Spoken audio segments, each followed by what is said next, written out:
Mancherial college రోడ్డులోని Padmanayaka function హాల్లో ప్రజాపాలన విజయోత్సవాలు ఘనంగా జరిగాయి. కాంగ్రెస్ పార్టీ అధికారంలోకి వచ్చి ఏడాది కావస్తున్న సందర్భంగా విజయోత్సవాల్ని అధికారికంగా నిర్వహిస్తున్నారు. తొలి సమరాన్ని కలెక్టర్ కుమార్ దీపక్, ఎమ్మెల్యే కొక్కిరాల ప్రేమసాగరరావు ప్రారంభించారు. కళాకారుల నృత్యాలు, సాంస్కృతిక కార్యక్రమాలు ఆహుతుల్ని అమితంగా ఆకట్టుకున్నాయి. మంచిర్యాల నియోజకవర్గం అభివృద్ధి సంక్షేమంలో ముందుంటుందని కలెక్టర్ తెలిపారు. అన్ని రంగాల్లో అభివృద్ధి చేయడం ధ్యేయమేనని ఎమ్మెల్యే ప్రేమసాగరరావు అన్నారు. విద్యా, వైద్య రంగాల్ని మెరుగుపరుస్తున్నట్లు చెప్పారు. ఈ కార్యక్రమంలో డీసీసీ అధ్యక్షురాలు కొక్కిరాల సురేఖ, కాంగ్రెస్ నేతలు, అధికారులు పాల్గొన్నారు.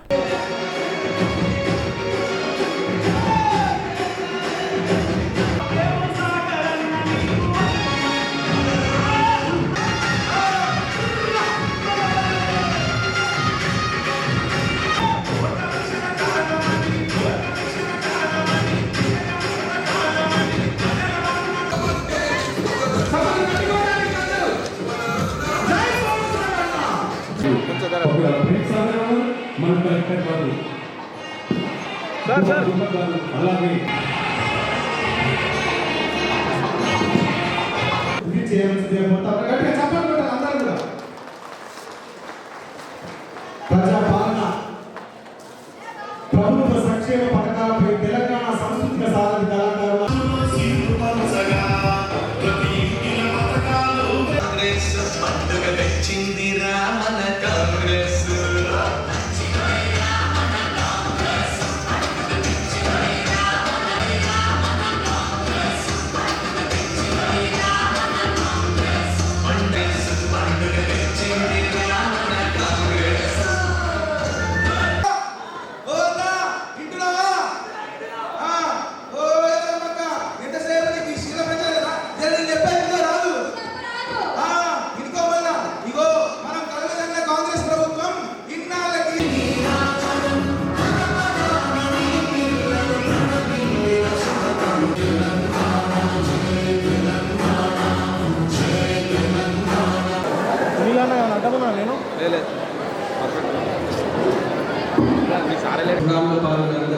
నమస్కారం.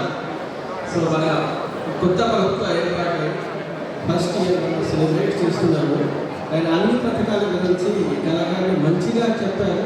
ఒక లోకల్ లాంగ్వేజ్లో, ఒక పాటతోటి, ఒక నాటకాలతోటి అన్ని కరెక్ట్గా మనకి కొత్త ప్రభుత్వం నుంచి ఏమేమి పథకాలు వచ్చినాయి, దాని నుంచి ఎవరిగా లబ్ధి జరుగుతున్నాయి అన్ని గురించి కరెక్ట్గా చెప్పారు. ఐ హోప్ ఈ మెసేజ్ కరెక్ట్గా మనకి ఏమేమి ప్రోగ్రామ్స్ ఉన్నాయి, దానికి బెనిఫిషరీ ఎవరెవరు ఉన్నారు, దాని నుంచి లాభం ఏమేమి జరుగుతున్నాయి కరెక్ట్గా అందరి అక్కడ పోతుంది.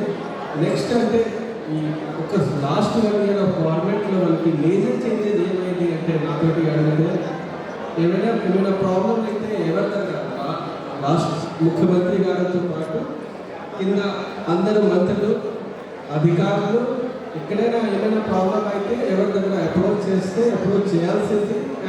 ప్రజాపాలన ఒకసారి స్టార్ట్ అయిపోయిన తర్వాత రాష్ట్ర ప్రభుత్వ ముఖ్యమంత్రి గారు సొంతంగా దరఖాస్తు తీసుకొని ఏమైనా ఇబ్బంది అయితే కన్సర్న్ అధికారికి పంపిస్తే దానికి టైం బౌండ్ మేనర్లో పరిష్కారం చేయాలి. అది ఒకటి చేంజ్ అయింది. దాంతోపాటు ఎడ్యుకేషన్ అండ్ హెల్త్ మీద ఈ గవర్నమెంట్కి చాలా ఫోకస్ ఉన్నాయి. మన జిల్లాలో కూడా దాదాపు 50 కోట్ల స్కూల్ ఎడ్యుకేషన్లో మాత్రం లాస్ట్ 1 yearలో ఖర్చు చేయడం జరిగింది. సేమ్గా హెల్త్ సంబంధించిన చాలా శాంక్షన్స్ అనేది వర్క్ జరుగుతున్నాయి. అండ్ దాంతోపాటు అన్ని విభాగాలు మనం ఆల్రెడీ రైతుల సంబంధించిన ఏమి జరుగుతున్నాయి, ఎడ్యుకేషన్లో ఏం జరుగుతున్నాయి, వెల్ఫేర్లో ఏం జరుగుతున్నాయి, మున్సిపాలిటీలో ఏం జరుగుతున్నాయి, పంచాయతీరాజ్లో అన్ని గురించి ఒక్కొక్క రోజు మనం కేసు స్టేట్మెంట్తో పాటు మనం ఏమేమి చేస్తామో అన్నీ ఇస్తాము. ఇప్పుడు మన మంచిగా ఎమ్మెల్యే గారు అన్ని గురించి మీ అందరికీ చెప్తారు. సంవత్సర కాలంలో మంచిర్యాల నియోజకవర్గం ఎన్నికల ముందు కానివ్వండి, ఎన్నికల ముందు ఓడిపోయిన తర్వాత 4 సంవత్సరాలు 5 సంవత్సరాల ఏ సభలు కానీ ఎక్కడ కానీ ఏదైతే మాట్లాడినామో, ఏదైతే ఎన్నికల ముందు మాట్లాడినామో ప్రతి ఒక్కటి ఈరోజు తూచా తప్పకుండా చేసి సంవత్సర కాలం పూర్తి చేసుకుంటున్నాం. దీనికి ఖచ్చితంగా రేవంత్ రెడ్డి భట్టి గారి నాయకత్వంలోని కాంగ్రెస్ ప్రభుత్వం వాళ్ళు సహకరించారు. ఈ రోజు మంత్రులు రాష్ట్రంలో చెప్పిన ఎన్నికలు చెప్పడం వచ్చే 4 ఏళ్లలో 119 నియోజకవర్గాల మొదటి 3 నియోజకవర్గాలు నింపుతామని మీ అందరి సహకారం అద్వితీయంగా అందించి తప్పకుండా మీ అందరి సహకారంతో ఇది సాధ్యమైంది. ఎన్నికలు చేసిన వాగ్దానాలు 190% పూర్తి చేయడం జరిగింది. ఇది ఒక్కటే మిగిలింది. నస్పూర్ సింగరేణి వాళ్ళకు పట్టాలు ఒక్కటి మిగిలింది. మిగతాయన్నీ ఎన్నికల ముందు చెప్పిన ప్రతి కార్యక్రమం కంప్లీట్ చేసిన ఒక 15 నిమిషాల లోపల పూర్తి చేస్తా. ఎవరి ఇబ్బంది పడకండి. ఎందుకంటే కనీసం మాకు వాళ్ళ లెక్క టీఆర్ఎస్ లెక్క లేకపోతే బీజేపీ లెక్క చేయని పాపులేట్లో లేకపోతే సోషల్ చేసే అలవాటు లేదు. మనం చేసిందే చెప్తాం, చేసేదే చెప్తాం, చెప్పింది చేస్తున్నాం. ఈ ప్రచారం కూడా ఈరోజు అవసరమైంది కాబట్టి కొంచెం ఒక 15 నిమిషాల పాటు మొత్తం చెప్పి ఈ ఘటన పుస్తకాలు జరిగినాయి. కరెక్ట్ గా చెప్పింది అప్పుడు సార్ కరెక్ట్ గా ఇబ్బంది పట్టుకొని 50 కోట్లు జిల్లా కడితే 39 కోట్లు 30 కోట్లు నాగా మంచిర్యాల నియోజకవర్గానికి వచ్చింది. స్కూల్ 220 స్కూళ్ళు అన్ని రకాల వసూలు చేసినాం. ఇంకా చేసేసి విద్యా వైద్యం అనేది ఇది నిరంతర ప్రక్రియ. ఈ రోజు రేపు పరిస్థితి కాదు. మారుతున్న పరిస్థితులు, మారుతున్న జనాభాకు అనుగుణంగా వాళ్ళ అవసరాల దృష్ట్యా విద్యా వైద్యం అనేది నిరంతర ప్రక్రియ కంటిన్యూస్ నడుస్తుంది.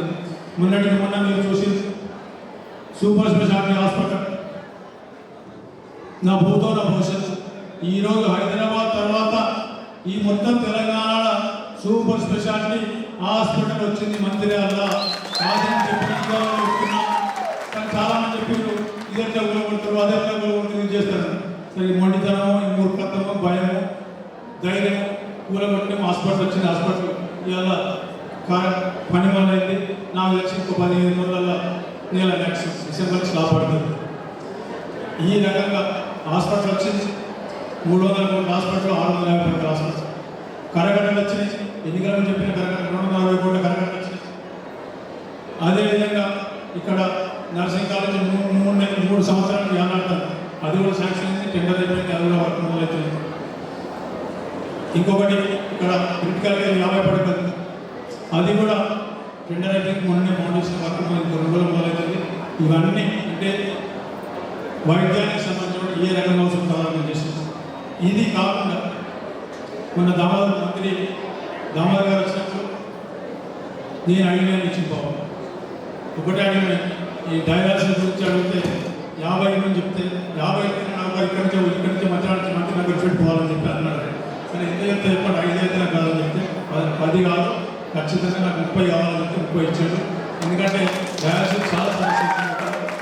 డబ్బు లేని కూడా కర్ణాటక ప్రైవేట్ హాస్పిటల్ కట్టుకునే పరిస్థితి వచ్చింది కాబట్టి అది కూడా ఇచ్చిండు. ఇంకో 2 నెలలు అది కూడా స్టార్ట్ అయింది. క్యాన్సర్ హాస్పిటల్ రాష్ట్రంలో 4 వస్తాయి. 4 ఇంటికి మంత్రాలు కూడా ఇచ్చిండు. అదేవిధంగా ఆయుర్వేద వాళ్ళు ఆ పంచకర్మ అవన్నీ చేసుకుంటే వాళ్ళని కూడా ఇచ్చింది. అది కూడా కోల్పోం. ఎక్కడైతే ఐటీ ఉందో అక్కడ క్యాన్సర్ హాస్పిటల్ ఆయుష్ 2 వస్తాయి. దగ్గర ఉన్నాం కాబట్టి గ్రేడ్ 1 కార్పొరేషన్ అయితే కేంద్ర ప్రభుత్వం దగ్గర చాలా నిధులు ముందుగా తీసుకుంటే భయపడుతున్నారు. అందులో కలిగి మనం సింహభాగం తెచ్చుకునే అవకాశం ఉంది కాబట్టి దాంట్లో కూడా తీసుకొస్తాం. ఏ రకమైన సమస్య లేదు. మీ అందరి సహకారం ఏదైతే ఇప్పటిదాకా వచ్చిందో అదే సహకారం ఉంచండి. ఖచ్చితంగా చెప్తాను. మంచిర్యాలను